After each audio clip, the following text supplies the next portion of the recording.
kronologis kata sejarah yang berasal dari Arab yaitu syajaratun, yang berarti pohon. Bentuk pohon ini kemudian dihubungkan dengan skema silsilah keluarga raja dan dinasti tertentu. Kata syajaratun kemudian diserap dalam bahasa Melayu yaitu syahjarah, dan bahasa Indonesia menyebutnya dengan sejarah.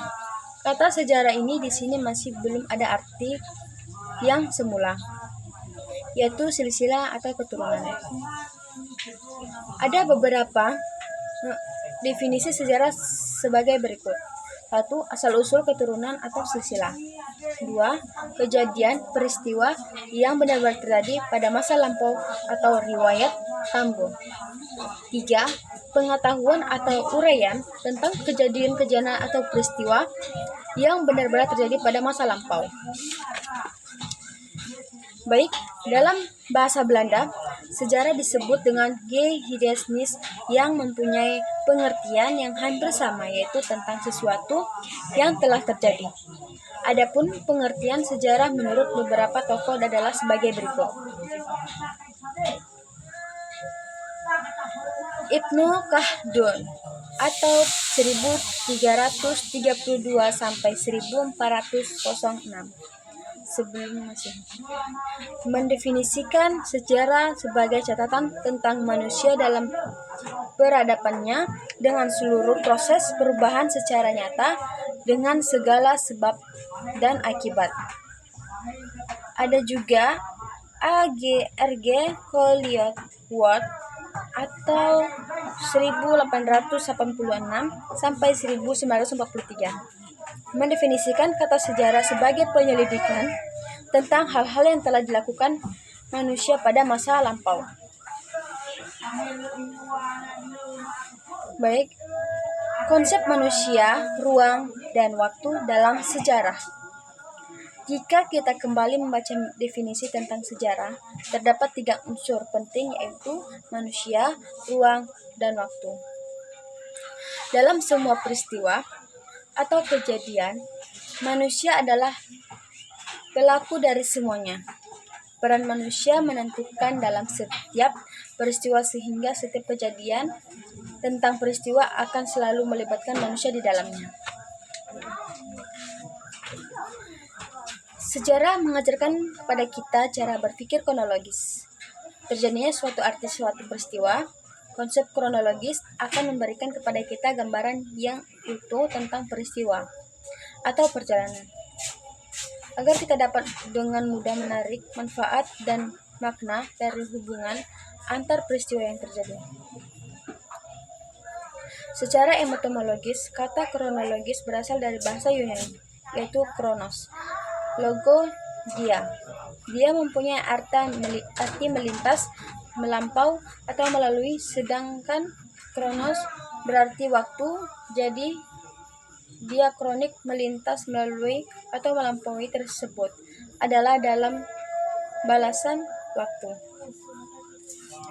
Jika dikaitkan dengan sejarah, sesuatu yang dapat melintas atau melampaui tersebut adalah peristiwa atau kejadian sebagaimana telah kita ketahui sejarah.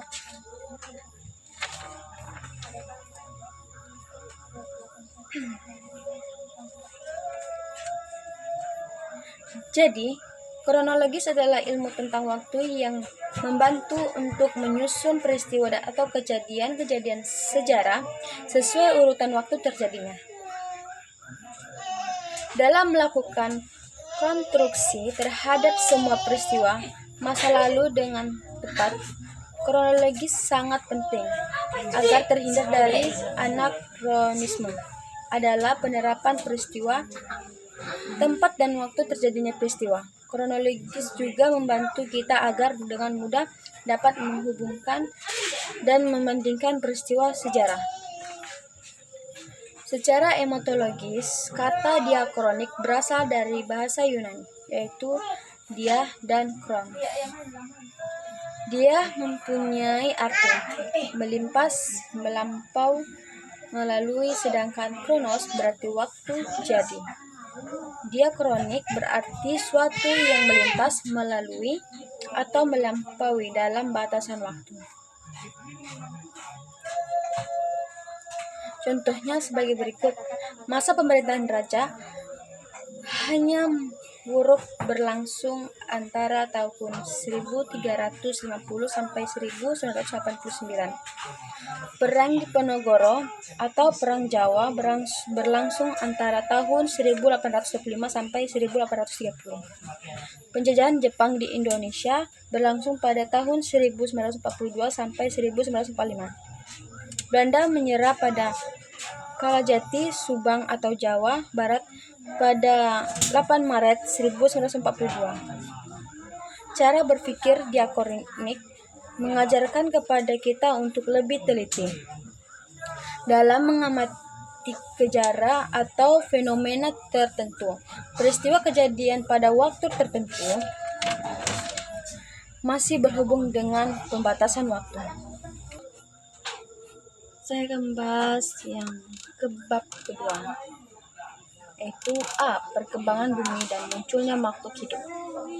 Menurut MDS Penogoro dan Nugoro Hotosusanto, sejarah dalam semesta jauh lebih panjang dibandingkan sejarah umat manusia. Manusia baru muncul pertama kali kira-kira 3 juta tahun yang lalu, yaitu pada zaman yang disebut kala Pleistocene, 3 juta sampai 10 tahun yang lalu. Oleh karena itu, untuk mengetahui bagaimana munculnya manusia dan makhluk hidup, kita juga terlebih dahulu perlu mengetahui bagaimana alam semesta di dalamnya, termasuk bumi tempat hidup dan berkembangnya manusia munculnya pertama kali. Ada asal-usul bumi dan makhluk hidup. Awal mulanya terbentuk alam semesta termasuk bumi adalah terjadinya apa yang disebut Big Bang, ledakan dahsyat dan tumbang besar sekitar 13,7 miliar juta tahun lalu.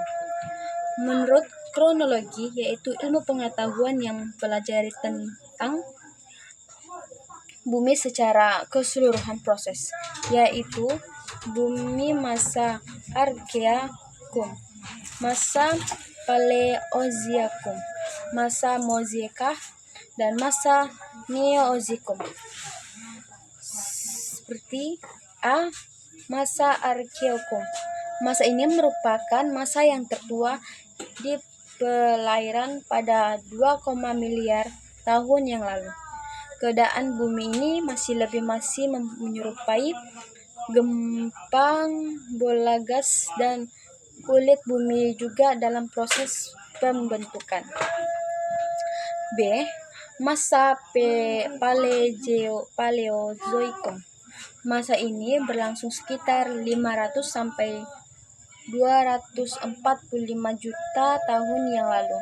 Kondisi bumi ini sudah lebih stabil meskipun secara menyeluruh belum dapat dikatakan demikian.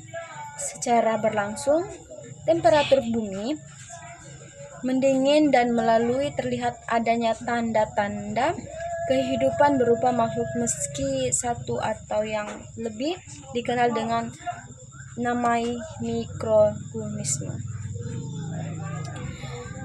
Masa Mesozoikum juga dikenal sebagai zaman reptil di dunia, seharus menjadi penguas vampir sepanjang masa ini, namun kemudian penuh secara mendadak pada 65 juta tahun yang lalu. Masa Neozoikum. Pada zaman ini hewan berkurang. Ada 2 zaman, yaitu zaman tersier dan kuarter. Zaman tersier ini berlangsung sekitar 60 juta triliun yang lalu.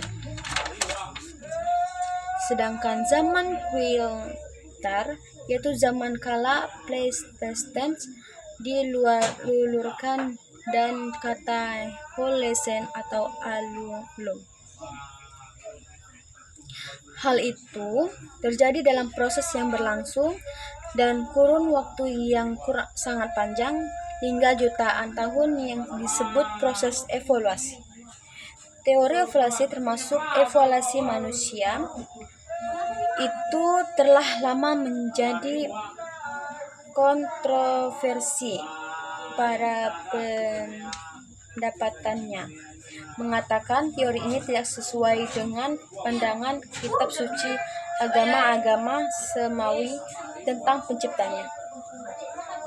Sementara itu, menurut para pandangan teori evolusi perkembangan makhluk hidup terhadap bumi, tahap dalam waktu yang sangat panjang itu, jutaan tahun, salah satunya dibuktikan dengan adanya temuan berbagai fosil manusia purba, serta binatang dan tumbuhan purba.